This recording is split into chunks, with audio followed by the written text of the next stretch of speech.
금도 규제했는데 가상화폐 규제 못하겠어요? 그것들이 한꺼번에 나와서 문제가 생긴 건데, 그래서 항상 이런 자산들은 정부의 규제가 언제 나올 것인가가 제일 민감한데, 네.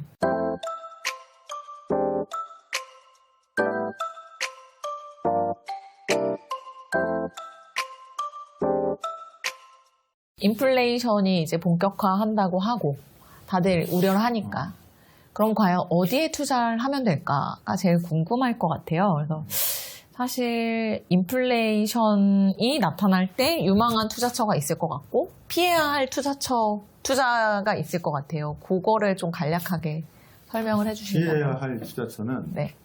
인플레이션을 하회하는 투자처가 일단 대표적이에요. 그러니까 인플레이션율을 넘지 못하는 대표적인 예시가 현금을 그냥 갖고 있거나 현금? 아니면은 네. 0.5% 예금이라든가 이런 것들은 인플레이션 시대에서는 피해야 돼요. 네. 가만히 있으면은 그 한 1%씩 계속 돈을 뺏기는 거죠. 네. 그게 역사적으로 드러났기 때문에. 네. 그래서 인플레보다는 높은 수익률을 찾아서 자꾸 투자 자산에 대한 공부를 이제 해야 되는데, 네. 그게 주식뿐만 아니라 채권도 그 인플레이션율보다 높으면은 충분히 가능하다고, 괜찮다고 생각이 들어요. 네네네. 그래서 그 안에서 이제 할 건데, 그래서 그런 것들을 피했으면 좋겠고, 무리한 상황이 급변할 수 있기 때문에 무리한 취약한 자산에, 너무 공격적인 자산에 대한 투자는 좀 피했으면 좋겠고, 1920년대 미국 투자자들이요. 네. 그때라고 해서 실은 별반 다를 건 없어요. 다 돈 있고 주식 있고 채권도 있고 하거든요.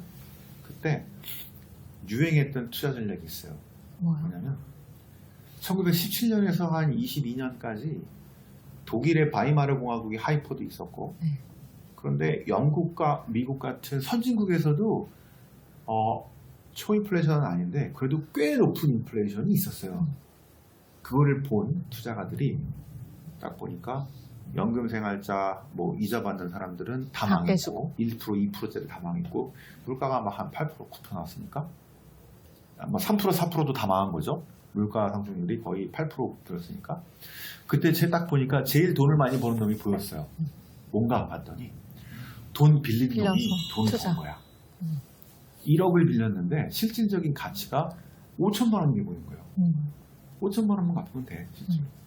그죠? 자, 네. 그리고 또 더 좋은 거는 이렇게 빌려가지고 부동산하고 실물자산 투자한 놈은 더블로 벌었어요. 이거다. 그래서 1920년대에 미국과 영국의 투자 전략, 개인들 투자 전략은 빚내서 레버리지 전략이에요. 그 20년대 기업, 개인 투자자, 일반 시민 할 것 없이 전부 다 엄청나게 돈을 빌려가지고 다 주식, 부동산, 오피스 이런 거를 무지하게 투자했어요.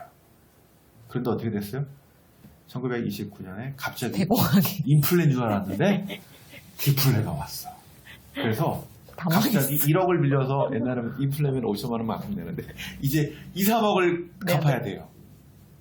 자, 그래서 인플레 시대가 막 되면은 진짜 돈을 빌려서 하는 게 맞긴 해요. 진짜 인플레가 쫙 간다. 그런데 이게 인플레에서 갑자기 디플레로 바뀔 가능성들이 꽤 있어요. 성장이 멎는다거나 아니면 갑자기 또 쇼크. 그 코로나 22 이런 거 생기면 셧다운 한다 그러면 이게 무서운 거예요, 갑자기. 그러면 상황이 확 바뀔 수도 있어요. 그래서 저희들은 이제 레버리지 같은 그 투자 전략이 20년대 대공황이 간 이유가 바로 레버리지였어요.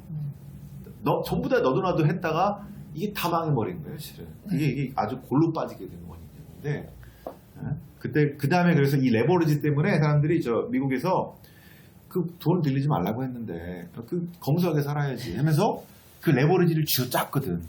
디레버리징을 해버렸기 때문에 이게 대공황으로 갔고요. 나중에 맥턴 프리드만이나 이런 사람들은 그때 디레버리징이 아니라 돈을 풀어댔다는 얘기를 하는 거야. 그때 그 쥐어짰기 때문에. 자, 아무튼 이제는 돈을 빌리는 게 인플레 때문에 유리하긴 하지만 너무 많이 하지 마시고요. 그걸 가지고 일단 있는 거를 가지고 인플레를 이기는 투자를 하는데, 여기서는 이제 아주 고수익이 나오는 주식도 될 수 있겠고요. 그 다음에 고금리 채권도 좋고, 아니면 중위험 중수익도 좋고 중위험 중수익 대표 상품은 대표 상품은 제 생각에는 미국 글로벌 리츠 네. 이런 게 꽤 괜찮아요. 네. 그 지금 코로나로 충격을 받았다가 회복이 되고 있어서 아직 다 회복은 안 됐는데요. 네. 위기 이후에 한 5년, 6년을 꾸준히 5%, 6%, 7% 정도씩 수익률을 꾸준히 나와줘요. 그래서 이게 지난 10년 전에도 그랬고, 네. 그래서 이것들을 한 3, 4년, 5, 6년 정도 꾸준히 가는 중위험 중수익이 이제는 각광을 받을 거라고, 다시 각광을 받을 거라고 생각해요. 네네. 그리고 이제 미국 하이힐드 펀드 시리고 이런 것들도 한 5, 6, 7%짜리 이제 앞으로 막 나올 거거든요. 그런 것도 좋을 것 같고, 이제 국채도 금리가 만약에 이제 2% 어떤 것들은 3% 가게 되면은 잘 우리나라 것도 보셔가지고 우리나라 물가 상승률이 뭐 한 1%, 1.5에 불과한데 국채가 뭐 한 2, 3%다 그러면은 괜찮아요. 네. 다만 이거를 분산해서 나이대별로 이제 뭐 30, 40, 30 할 건지 뭐 저기 젊은 사람들은 뭐 국채 해야 되겠어요. 저기 고금리하고 이제 좀 위험한 거, 투자 수익 높은 거 이런 거를 많이 키우는 거지. 그런 식으로 배분을 하는 거지. 인플레이션을 이길 수 있는 그 상품군에서 네. 우리가 딱 체리 피킹해서 투자하면은 뭐 충분히 우리가 될 것 같다. 지금 책에서 언급해주신 인플레 이기는 자산으로 뭐 이기는 자산이라고 하긴 그렇고 어쨌든 가상화폐를 포함해서 뭐 금, 은 뭐 이렇게도 얘기를 해주셨어요. 근데 지금은 그 설명이 빠져 있어서 네. 그 부분은 어떻게 보세요? 그거는 저거예요. 이제 그 뭐냐면 요 인플레는 단기 인플레가 아니고 네. 아까 장기 인플레로 한 30년을 봤을 때 예를 들어서 아까 경제 철학이 바뀌어서 인플레가 되게 높아질 것 같은데다가 거기다가 실은 정치 경제적인 격변기 그거는 실은 전쟁도 포함될 수 있겠고요. 비정학적인 충돌 그다음에 달러의 위상 약화 그다음에 사이버 화폐 뭐 이런 거 저기 나오면서 디지털 화폐 나오면서 뭐 이제 화폐를 둘러싼 어떤 여러 가지 이슈들이 생기는 네. 거죠. 그랬을 때 과연 어떤 자산이 이렇게 스테이블하게 갈 거냐.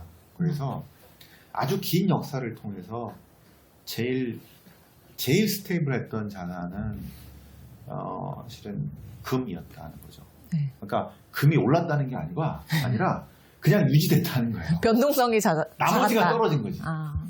나머지가 떨어졌고 화폐 가치가 쫙 떨어졌는데 금은 그대로 있었던 얘기예요. 그러니까 그 정도 역할이에요.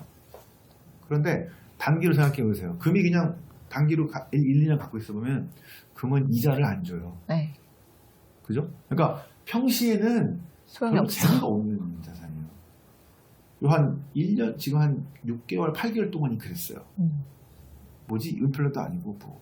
그러다 지금 인플레 막 나오니까 또 각광받죠. 네.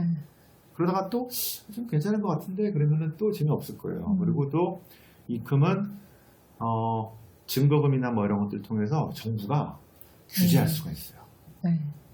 그래서 이 역사를 공부하는 게 중요한데 가상화폐도 그렇고 지금 가상화폐 공급받는 거 보세요. 뭐예요? 금도 그렇고 1930년에 루즈벨트가 미국 사람들한테 개인들한테 금을 보유를 못하게 했어요.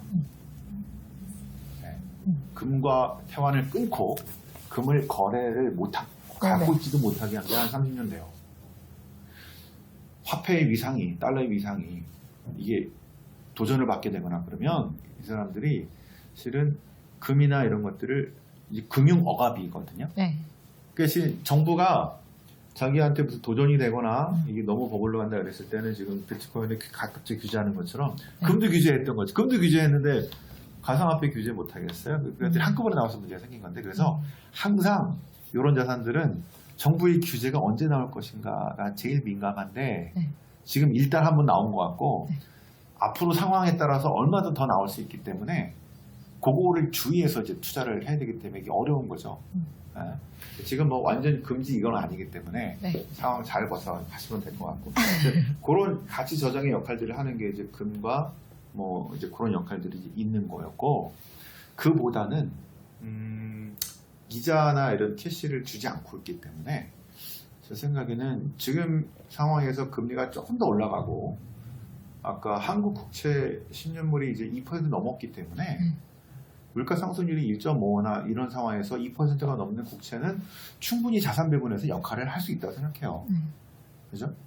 그리고 거기서 나는 그거보다 조금 더 높은 수익률을 원해. 이러면 거기서 회사채를 사든가 현대차나 아니면 뭐 우리 무슨 저 캐피탈채 이런 거 또한 한 3% 얼마 또 나올 수 있잖아요. 그다음에 해외에서 잘 치다 보면 뭐 5% 2%짜리도 나와요. 네. 그다음에 나는 이거보다는 나는 주식으로 한 20-30% 먹을래 하면은 거기다 그걸 넣는 건데, 그래서 그런 식으로 이제 자산을 이제 배분을 하면 되는 거니까. 근데 기억하실 거는 한쪽에 몰빵하지 마시고 항상 배분을 하셔야지.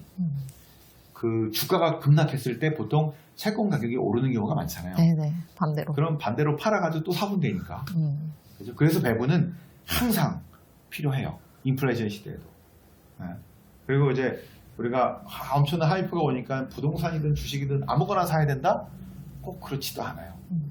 그죠? 자, 지난 2010년에서 20년까지 우리나라에서 그 수익률이 아파트가 하나 있고요. 네. 자, 그다음에 우리나라 국채 10년짜리, 그다음에 삼성전자. 그다음에 우리 주가 지수 셋 중에 제 부동산이 제일 좋았겠죠. 아파트 제일 좋았겠죠. 수익률이. 삼성전자가 성과가. 좋다고 본 것 같은데. 아니요. 아니에요? 삼성전자가 아니라 이제 인덱스로 할게요. 우리 코스피. 오케이. 자, 국채 10년하고 코스피 뭐가 좋았을까요? 국채 10년이에요? 더블 났어요. 8%. 아. 네. 왜 그런 거죠? 5.5에서 쫙 내려갔어요. 자, 그러니까 캐리 수익인가요? 캐리와 복리의 자본. 효과죠. 자, 그래서 이게 채권을 일단은 기본으로 까시고 10% 넣든 20%, 30% 넣든 간에 까시고, 그 다음에 여기서 그 리스크를 높이면서 높은 리턴을 찾는 이런 자산 배분 전략을 항상 가져가시는 게 언제 어느 때 무슨 상황이 나 디플레든 인플레든 아니면 리플레든 어떤 상황이 나올 때 가장 활용을 잘할 수 있기 때문에 이 비중을 조절한다고 생각하시면 돼요. 그거를 생각하시고 이제 투자를 하시면 좋을 것 같습니다.